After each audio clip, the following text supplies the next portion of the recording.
अब हाजीपुर के लोकप्रिय प्रत्याशी और लोजपा आर के राष्ट्रीय अध्यक्ष भाई चिराग पासवान जी यशस्वी प्रधानमंत्री नरेंद्र मोदी जी को अंग वस्त्र देकर सम्मानित करेंगे। लोकप्रिय प्रत्याशी चिराग पासवान जी आप लोगों को संबोधन करेंगे। जोरदार ताली से चिराग पासवान जी का स्वागत करिए।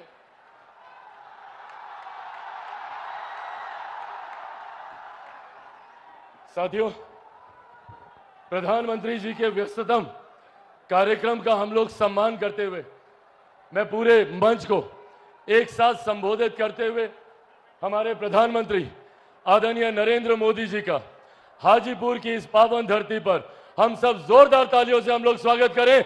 आदरणीय प्रधानमंत्री जिंदाबाद, आदरणीय प्रधानमंत्री जिंदाबाद। साथियों, आज का ये दिन मेरे लिए मिश्रित भावनाओं से भरा हुआ है, जहां एक तरफ लोक जनशक्ति पार्टी रामविलास की तरफ से एनडीए का समर्थित प्रत्याशी हाजीपुर की धरती, हाजीपुर की लोकसभा से घोषित होने पर जहां इस बात का उत्साह है, तो वहीं ये बात मुझे भावुक भी करती है कि हाजीपुर की ये धरती हमेशा मेरे नेता, मेरे पिता आदरणीय रामविलास पासवान जी के नाम से जानी जाती थी। मेरे पिता का नाम हाजीपुर की महान जनता की वजह से देश में, दुनिया में जाना जाता था। आज जब वो हमारे बीच नहीं है, यकीनन ये पल मुझे भावुक करता है, पर आज मेरा हिम्मत आप बढ़ाते हैं और मेरे लिए मेरे प्रधानमंत्री जी का यहाँ आना, इससे पहले मेरे पिता, मेरे नेता आदरणीय रामविलास पासवान जी के लिए भी प्रधानमंत्री यहाँ पर आए थे, और आज जब वो यहाँ पर आए हैं, उन्होंने एक पिता की कमी को मेरे अभिभावक के रूप में पूरा करने का उन्होंने काम किया। एक बार जोरदार ताली आप लोग प्रधानमंत्री जी के स्वागत में यहाँ पर बजा। साथियों, मेरे लिए आज हाजीपुर की धरती किसी पवित्र संगम से कम नहीं है। आज यहाँ पर 3 ऐसी मजबूत शक्तियां मौजूद हैं, जिन्होंने मेरे पिता के जाने के बाद मेरे कठिन समय में मुझे संभालने का काम किया, मेरा संरक्षण करने का काम किया। भले वो मेरी माता रीना पासवान जी हो, मेरे प्रधानमंत्री आदरणीय नरेंद्र मोदी जी हो, और आप सब हाजीपुर की महान जनता, आप लोगों की वजह से ही आज चिराग पासवान का अस्तित्व है। आप लोगों की वजह से ही आज चिराग पासवान आप लोगों के बीच मौजूद हो पाया। कई बड़ी बड़ी शक्तियों ने चिराग पासवान को समाप्त करने का प्रयास किया, पर मेरे प्रधानमंत्री जी का प्यार, उनका संरक्षण रहा कि मेरे पिता के जाने के बाद भी उन्होंने हमेशा मुझे वो स्नेह, वो प्यार देने का काम किया। साथियों, आज ये राजनीतिक मंच नहीं है, मेरे लिए आप सब परिवार के सदस्य की तरह हैं। ज्यादा राजनीतिक चर्चा ना करते हुए मैं बस ये आग्रह करने आया हूं कि हम सबको इस बात का ध्यान रखने की जरूरत है कि कौन सही मायनों में हमारे लिए कार्य कर रहा है, कौन दिन रात मेहनत कर कर हम लोग को मुख्य धारा के साथ जोड़ने का काम कर रहा है। एक तरफ हमारे प्रधानमंत्री आदरणीय नरेंद्र मोदी जी हैं। आज जब यहाँ पर इतनी भारी संख्या में महिलाएं मौजूद हैं, पहली बार देश में एक ऐसे प्रधानमंत्री आए जिन्होंने आपके सम्मान की चिंता करते हुए शौचालय का निर्माण करने का कार्य कराया, आपके लिए उज्ज्वला योजना देने का काम करवाया। मैं चाहता हूं एक बार जोरदार ताली तमाम महिलाएं हमारे प्रधानमंत्री जी के लिए बजाएं। आज पहली बार देश में एक ऐसे प्रधानमंत्री जिन्होंने इस बात की चिंता की कि अगर घर पे कोई बीमारी आए तो वो व्यक्ति अपनी जमीन जायदाद गिरवी ना रखनी पड़े, महिलाओं के जेवर को बेचने की नौबत ना आए। प्रधानमंत्री जी ने आयुष्मान योजना के तहत 5-5 लाख रुपए का मुफ्त इलाज हर गरीब परिवार को देने का उन्होंने प्रावधान बनाया। आज देश की, दुनिया की सबसे बड़ी गरीब कल्याण की योजना जिस पर हम सबको गर्व होता है, और इसका श्रेय मैं मेरे नेता, मेरे पिता आदरणीय रामविलास पासवान जी को भी दूंगा। प्रधानमंत्री जी जानते हैं, उस वक्त उनका खुद का स्वास्थ्य खराब था, पर प्रधानमंत्री जी की सोच को धरातल पर उतारने के लिए प्रधानमंत्री गरीब जन कल्याण अन्न योजना के तहत आज भी देश में 81 करोड़ लोगों को मुफ्त में राशन दिया जा रहा है। ये सोच हमारे प्रधानमंत्री आदरणीय नरेंद्र मोदी जी की है। जहां हमारी सरकार ने सरहद से सीमाओं को सुरक्षित रखा, अंतरिक्ष के माध्यम से विकास के कार्यों को गति दी, जहां किसान सम्मान निधि के माध्यम से हर गरीब हर मजदूर की चिंता करने का प्रधानमंत्री जी ने कार्य किया, तो वहीं आज भी कुछ विपक्षी दल के नेता हैं जो आप लोगों के बीच हम लोगों के बीच घूम घूम कर भ्रम फैलाने का कार्य कर रहे हैं। कौन है ये लोग? ये वही लोग हैं जो 90 के दशक में लाठी में तेल पिलाने का काम करते थे। ये वही लोग हैं जो आप लोगों की नौकरी के बदले में जमीन लिखवाने का काम करते थे, और अब तो इन्होंने विधिवत तरीके से इस योजना को अंजाम देने का प्रावधान बनाना शुरू कर दिया है। इनहेरिटेंस टैक्स के माध्यम से अब विरासत पर टैक्स लगाने की सोच कांग्रेस और राजद के नेता करने जा रहे हैं। आप लोगों की जितनी जमीन है चाची, आप लोग का जितना गहना जेवर होगा ना, कांग्रेस और राजद का लोग आएगा उसका 55% अपने खजाने में ले लेगा। ये हम लोग को याद रखने की जरूरत है कि किस तरीके से हम लोगों का थोड़ी बहुत संपत्ति जो भी अर्जित की गरीब किसान गरीब मजदूर या महिलाओं ने, उसको भी हड़पने की सोच कांग्रेस और राजद के लोग रखते हैं और भ्रम फैलाने का ये लोग काम करते हैं, झूठ बोलने की बात करते हैं। कभी कहेंगे संविधान खत्म हो जाएगा, कभी कहेंगे आरक्षण समाप्त हो जाएगा, तो कभी कहेंगे कि लोकतंत्र की हत्या हो जाएगी। ये लोग लोकतंत्र की बात करेंगे जिन्होंने सन 75 में आपातकाल लगाकर सही मायनों में लोकतंत्र की हत्या करने का काम किया। ये लोग लोकतंत्र की चिंता कर रहे हैं। साथियों, आज मैं मेरे नेता मेरे पिता आदरणीय रामविलास पासवान जी की कर्म भूमि पर खड़ा होकर उन्हीं के संघर्षों की कसम खाकर आप सबसे वादा करके जाता हूं कि जब तक चिराग पासवान जिंदा है, ना संविधान को कोई खतरा है, ना आरक्षण को कोई खतरा है। ये वादा आपसे मेरे प्रधानमंत्री जी भी करके जाते हैं। साथियों, जो लोग संविधान को खतरे में बताते हैं वो आप लोगों की गरीब कल्याण योजनाओं पे नजर रखते हैं। आज मैं मेरे प्रधानमंत्री जी से भी इस मंच के माध्यम से आग्रह करूंगा कि सर, ऐसे प्रावधान बना दिए जाएं ताकि आरक्षण को लेकर उम्र भर के लिए यह बहस ही समाप्त हो जाए। संविधान की धाराओं का, कानून की धाराओं का इस्तेमाल कर कर जो लोग बार बार आरक्षण संविधान को लेकर भ्रम फैलाते हैं, उसकी चर्चा ही पूरी तरीके से समाप्त कर दी जाए। ऐसे प्रावधान प्रधानमंत्री जी आने वाले दिनों में आरक्षण और संविधान को लेकर करें, यह मैं अपेक्षा रखता हूं। और अंत में साथियों बस इतना कहूंगा कि अगर ये लोग आए तो खतरा हम लोग की गरीब कल्याण योजनाओं को है। जितनी कांग्रेस राजद के लोग हैं, आज जितने लोगों को 5-5 किलो अनाज मिलता है, एक बार हाथ उठाकर प्रधानमंत्री जी को बताएं कि आप लोग को अनाज मिल रहा है ना? जिनको मिल रहा हाथ उठाकर बताएं।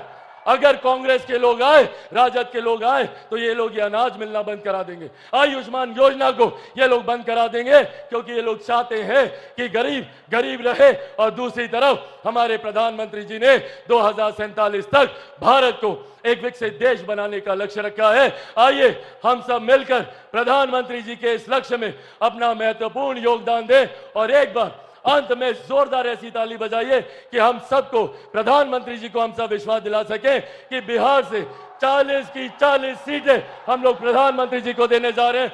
जोरदार ताली से आदरणीय प्रधानमंत्री जिंदाबाद, आदरणीय प्रधानमंत्री जिंदाबाद।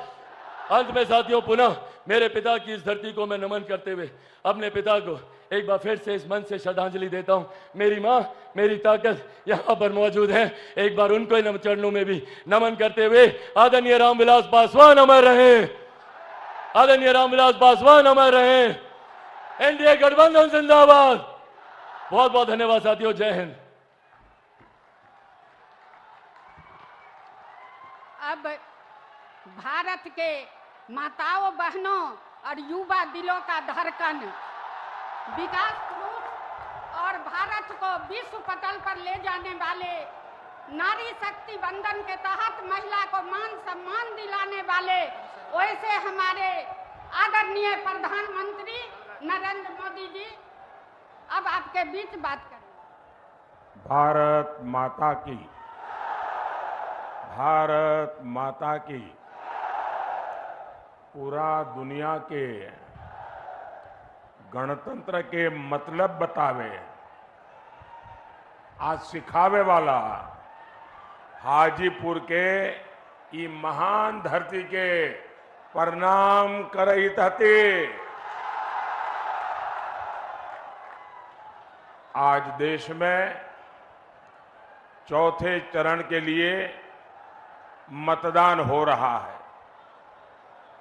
मेरा सभी मतदाताओं से अनुरोध है कि वो ज्यादा से ज्यादा वोटिंग करें।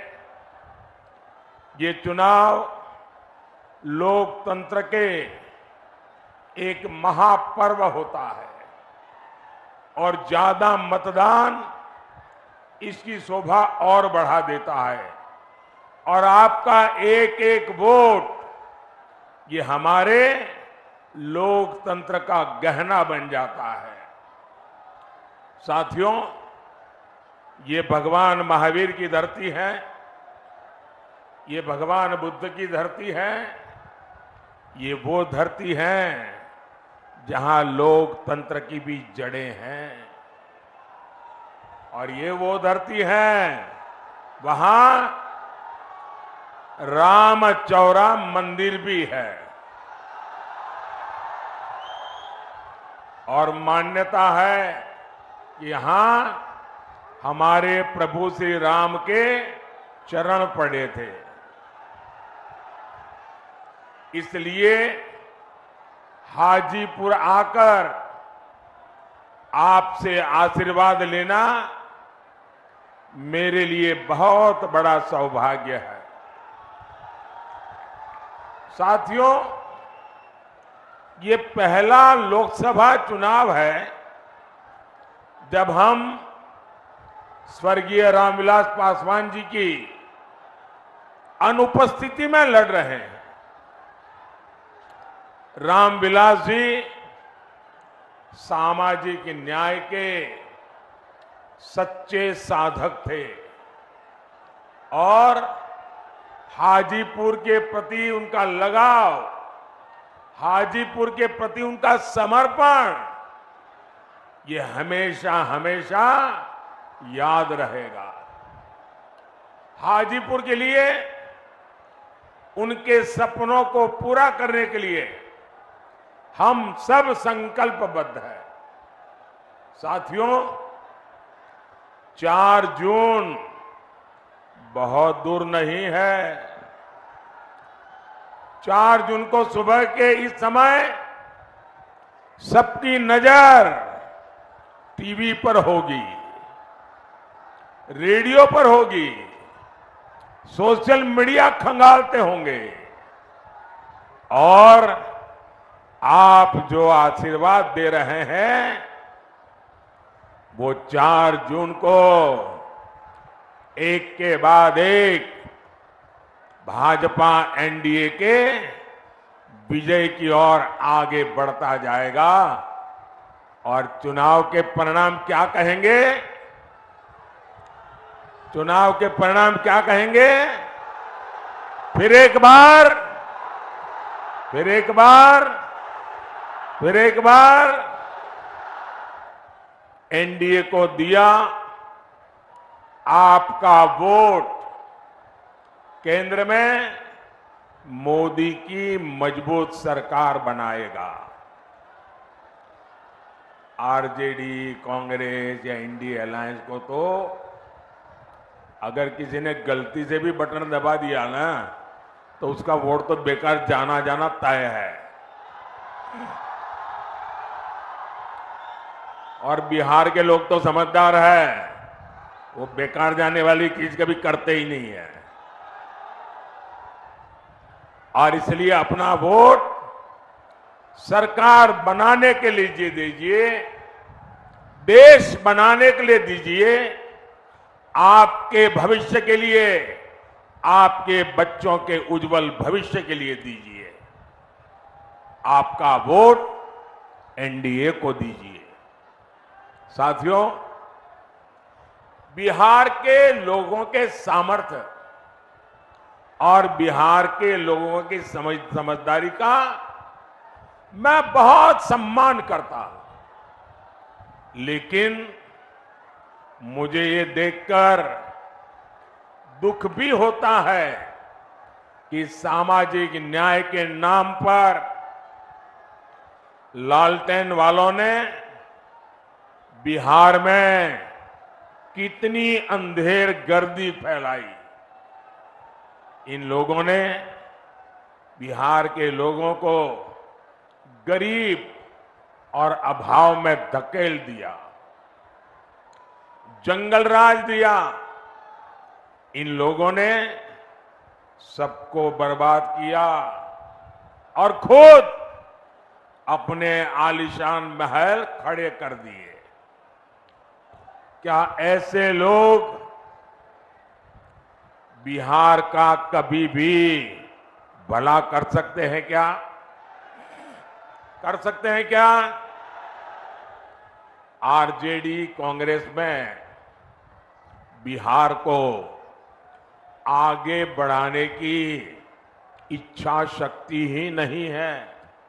वे तो सोच रहे हैं अभी जितना समय बचा है, खुद का जितना लूट सके लूट ले। वो अपने बच्चों को सेट करने में लगे हैं, उनको आपके बच्चों की परवाह नहीं है। आप लोग यहां एक कहावत कहते हैं ना निमन गीतिया गाइब ना मड़वा में जाइब। आरजेडी कांग्रेस का हाल यही है। ये लोग विकास के कार्यों से भागते हैं क्योंकि उसमें मेहनत लगती है, खुद को खपाना होता है।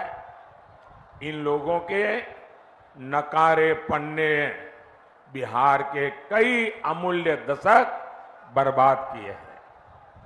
ऐसे लोगों से हमें बिहार को बचाकर रखना है।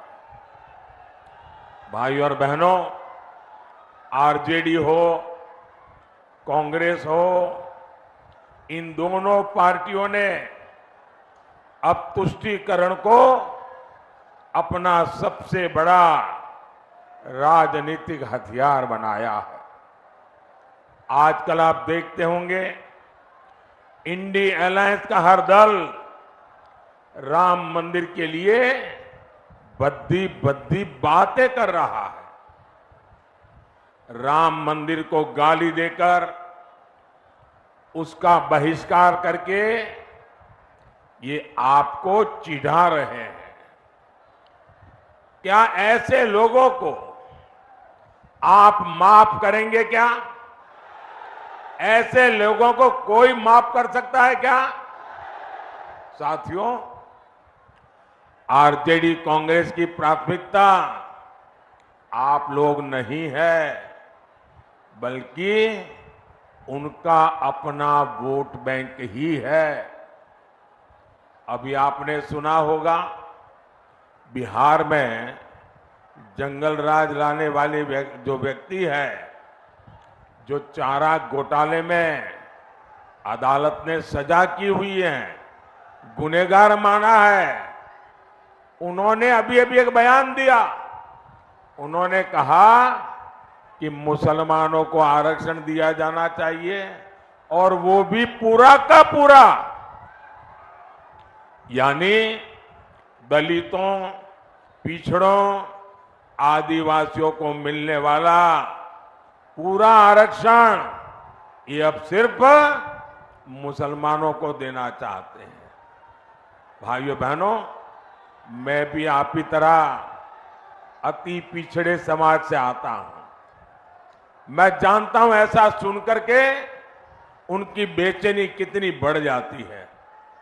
उनको लगता है हमारा तो भविष्य डूब जाएगा।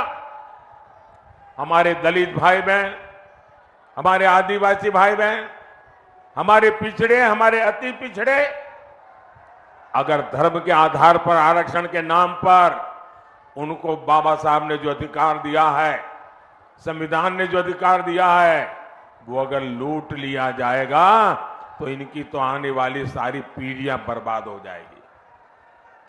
लेकिन हम इन्हें न बाबा साहब की परवाह है, न इन्हें संविधान की परवाह है। क्या बिहार का दलित हो, पिछड़ा हो, आदिवासी हो, ये हमारे समाज के लोग अपना हक आरजेडी कांग्रेस वालों को छीनने देंगे क्या? छीनने देंगे क्या? और मैं आपको गारंटी देता हूं, जब तक मोदी जिंदा है,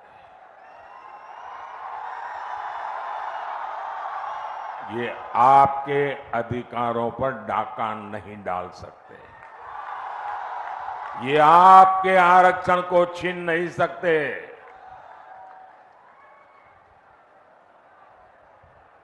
वो समझ लें, वो वक्त चला गया कि आपने महिलाओं को मिलने वाले आरक्षण के कागज फाड़ दिए थे। आगे अगर ऐसी कोई कोशिश करेंगे तो लेने के देने पड़ जाएंगे। साथियों, ये बीजेपी है, एनडीए है, जो सामाजिक न्याय की पहरेदार है। आज देश में एससी, एसटी, ओबीसी के सबसे अधिक एमपी, सबसे अधिक एमएलए ये बीजेपी और एनडीए के हैं। केंद्रीय मंत्रिमंडल में 60% मंत्री इन्हीं वर्गों के हैं। इतना ही नहीं, 2014 में जब हमारी सरकार बनी तो हमने एक दलित बेटे रामनाथ कोविंद जी को राष्ट्रपति बनाया और अब आदिवासी समाज की बेटी द्रौपदी मुर्मू जी हमारे देश की राष्ट्रपति के नाते मार्गदर्शन करिए। ये होती है भागीदारी, ये होता है सबका साथ सबका विकास का मंत्र। भाइयों और बहनों, कांग्रेस आरजेडी ने मिलकर बिहार की अनेक पीढ़ियों को, उनके सपनों को तबाह किया है। और आज जब यहां इतनी बड़ी मात्रा में माताएं बहनें आशीर्वाद देने आई है, 40 साल से लटका हुआ एक मामला आरजेडी वालों ने पार्लियामेंट में जिन कागजों को छीन करके फाड़ दिया था, वो मामला था इस देश की माताओं बहनों को पार्लियामेंट में, असेंबली में अधिकार देने का, आरक्षण देने का। और इसके कारण, ये आरजेडी की मानसिकता के कारण, कांग्रेस की विकृत मानसिकता के कारण महिलाओं को अधिकार नहीं मिला। ये आपका भाई, माता, ये आपका बेटा, आपने जब मुझे वहां सेवा करने के लिए भेजा ना, मैंने नई संसद बनते ही महिलाओं के लिए आरक्षण का भी काम पूरा कर दिया है। ये आरजेडी वाले इसके विरोधी है। अगर ये दोबारा कोशिश की आने की तो ये भी छीन लेंगे, आप मान के चलिए। आरजेडी के राज में यहां सिर्फ अपहरण और फिरौती उद्योग ही फला फूला। हाजीपुर ने तो देखा है कैसे यहां के उद्योग धंधे सब चौपट हो गए। आरजेडी कांग्रेस ने बिहार को सिर्फ पलायन दिया, बिहार को सिर्फ तबाही दी। साथियों, मोदी विकसित बिहार, विकसित भारत के संकल्प को लेकर निकला है।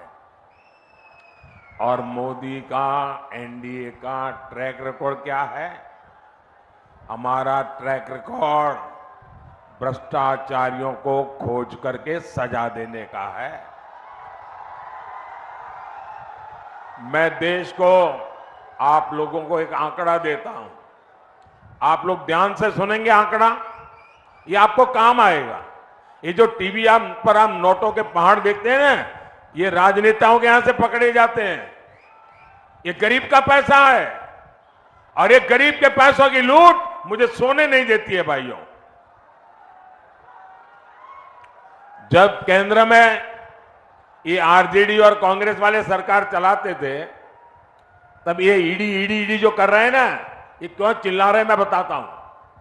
ये ईडी ने उस समय कितना रुपया जब्त किया था मैं बताऊं? उस समय उन्होंने कांग्रेस के 10 साल में सिर्फ 35 लाख रुपया जब्त किया था। पूरे देश में से 10 साल में 35 लाख रुपये, मतलब जो बच्चा स्कूल जाने का बैग लेके जाता है ना, वो बैग में आ जाए, स्कूल बैग में भर जाए, इतने 35 लाख रुपया जब्त किया था। और चोरी करने वाले चोरी कर रहे थे। मोदी ने, ये जो चोरों ने रुपया पैसा गरीबों का लूटा है, उनके यहां सर्च की। 10 साल में मोदी ने कितना रुपया जब्त किया बताऊं? मोदी ने 2200 करोड़ रुपया जब्त किया है। उन्होंने जो पैसा जब्त किया था वो स्कूल बैग में आ जाए इतना था। मोदी ने जो पैसा जब्त किया है, अगर उन पैसों को ले जाना है तो जो छोटे ट्रक आते हैं ना, 70 ट्रक लगते हैं, 70 ट्रक, 70। कहां एक स्कूल बैग वाला पैसा और कहां 70 ट्रक भर करके पैसा। और ये चोरों को नींद उड़ गई है और इसलिए मोदी को गाली दे रहे हैं। साथियों, इन लोगों ने आपको लूटकर, नौकरी के बदले जमीनें लिखवाकर दिल्ली और देश में जो जायदाद बनाई है वो अब सब एजेंसियों ने जब्त कर ली है। और मैं आपको भरोसा, गारंटी देता हूं, जिसने गरीब से जमीन छीनी है वो बच करके नहीं जाएगा। साथियों, मोदी के सेवा काल में भारत में देश की अर्थव्यवस्था तेजी से आगे बढ़ रही है। और जब अर्थव्यवस्था आगे बढ़ती है तो उतने ही रोजगार के भी मौके पैदा होते हैं। पिछले 10 साल में बिहार में 1400 किलोमीटर नई रेल लाइनें बिछाई गई। बिहार में 400 से अधिक रेलवे फ्लाईओवर और अंडरपास बने। कोई मुझे बताइए, क्या बिना रोजगार को एक काम हुआ होगा क्या? छूमंतर करके जैसे रुपये ले जाते हैं वैसे पुलिया भी बन जाती होगी क्या? किसी को तो रोजगार मिला होगा ना, तब जाकर के बना होगा। पिछले 10 साल में बिहार में 3300 किलोमीटर के नेशनल हाईवे बने हैं। मुझे कोई बताएं भाई बुद्धिमान, 3300 किलोमीटर हाईवे क्या बिना रोजगार दिए बन जाते हैं क्या? लगातार चौड़े हो रहे हाईवे हो, एक्सप्रेस हो, बिहार में खाद के कारखाने का काम हो, थर्मल पावर प्लांट हो, गंगा नदी पर बन रहे अनेकों बड़े पुल हो, पटना में मेट्रो में चल रहा कार्य हो, नेचुरल गैस का नेटवर्क हो, गांव-गांव तक उज्ज्वला की गैस पहुंचाने का नेटवर्क हो, ये सब रोजगार की गारंटी होते हैं, रोजगार की गारंटी। लेकिन जो अपने बाप दादा की कमाई खा करके जीते हैं उनको रोजगार क्या होता है इसकी समझ तक नहीं है जी। अभी मोदी ने तय किया है कि बिहार के 90 से ज्यादा रेलवे स्टेशनों को आधुनिक बनाया जाएगा। क्या ये बिना रोजगार पैदा किया होगा क्या? पिछले 10 साल में मोदी ने देश के 4 करोड़ पक्के घर बनाकर गरीबों को दिए हैं। अकेले बिहार में ही 40 लाख पक्के घर बनवाए गए। इन घरों के लिए जो सीमेंट, सरिया आया है, ईंट बालू आया है, वो भी मोहल्ले की दुकान से ही तो गया है। इन सबका लाभ बिहार के नौजवानों को ही तो हुआ है। उन्हें रोजगार के, व्यापार कारोबार के नए अवसर मिले हैं। साथियों, मोदी के वारिस कौन है आपके पास कोई नाम कि भाई मोदी इसको लेकर के जाएगा? कोई नाम नहीं है। क्यों? मोदी के वारिस आप हैं। मोदी के वारिस आप हैं। मोदी के वारिस आपका परिवार है। मोदी के वारिस आपके बच्चे हैं। और मुझे वारिस में आपको सब कुछ दे करके जाना है। मुझे आपको सुख चैन की जिंदगी दे करके जाना है। मुझे आपको आपके बच्चों के उज्जवल भविष्य की गारंटी दे करके जाना है। मुझे आपको विकसित भारत आपके हाथ में सौंप करके जाना है। और इसलिए मैं हर कोशिश कर रहा हूं कि युवाओं के हर सपने पूरे हो, वो हर काम कर सके, अपने सारे सपनों को सिद्ध कर सके। आपको जानकर खुशी होगी, सिर्फ मुद्रा योजना में बिहार में 2.5 लाख करोड़ रुपए की मदद युवाओं को दी गई है। 2.5 लाख करोड़, और वो भी मोदी की गारंटी पर। इन युवाओं से गारंटी नहीं मांगी, उनसे उनकी संपत्ति का हिसाब नहीं मांगा। मोदी को बिहार के नौजवानों पर भरोसा है, उनको मैं रुपये दूंगा, वो डबल कर देंगे और बैंक का लोन भी वापस कर देंगे, ये मेरा भरोसा है। ये 3 लाख करोड़ रुपए यहां दलित, अति पिछड़े युवाओं को मिले, महिलाओं को मिले, इससे यहां लाखों काम शुरू हुए। यहां वैशाली सहित पूरे बिहार में टूरिज्म आधारित रोजगार की अद्भुत संभावना है। यहां बुद्ध सर्किट योजना के तहत काम चल रहा है, इससे भी क्षेत्र में रोजगार के नए अवसर बनेंगे। साथियों, विकसित बिहार, विकसित भारत के लिए आपको 20 मई को ज्यादा से ज्यादा मतदान करना है। करोगे? ज्यादा से ज्यादा मतदान करोगे? पुराने रिकॉर्ड तोड़ेंगे? रामविलास को जितने वोट मिले हैं, मुझे चिराग के लिए उससे ज्यादा वोट चाहिए। रामविलास जी के आत्मा को चिराग के जीतने से शांति नहीं होगी। रामविलास को मिले वोट से ज्यादा वोट मिलेंगे, तब जाकर के रामविलास जी को शांति होगी। और इसलिए इस बार जब आप वोट देंगे ना, तो एक वोट की ताकत है आपके चिराग का जीतना, और उसी वोट की आत्मा है रामविलास को श्रद्धांजलि। भाइयों बहनों, मैं चिराग के लिए इसलिए नहीं आया कि उसको मुझे जिताना है, वो तो जीतने वाला ही है। मैं यहां आया हूं रामविलास जी का कर्ज चुकाने के लिए। मेरे अनन्य साथी रहे रामविलास जी, और इसलिए मैं सामने से यहां आया हूं। मुझे मालूम है यहां का परिणाम आप लोगों ने तय कर लिया है। चिराग के प्रति मेरा प्यार इसलिए है, मैं पब्लिकली आमतौर पर बोलता नहीं, लेकिन आज बोल देता हूं। चिराग जब पहली बार पार्लियामेंट में आए, तो मैं तो इतना ही जानता था रामविलास जी के बेटे हैं, लेकिन मैं देखता था उनके व्यवहार में रामविलास जी के बेटे होने का गुरूर का नामो निशान नहीं था। ये बहुत बड़ी बात है, और मैं इसके लिए उनकी माता जी को सारे क्रेडिट देता हूं।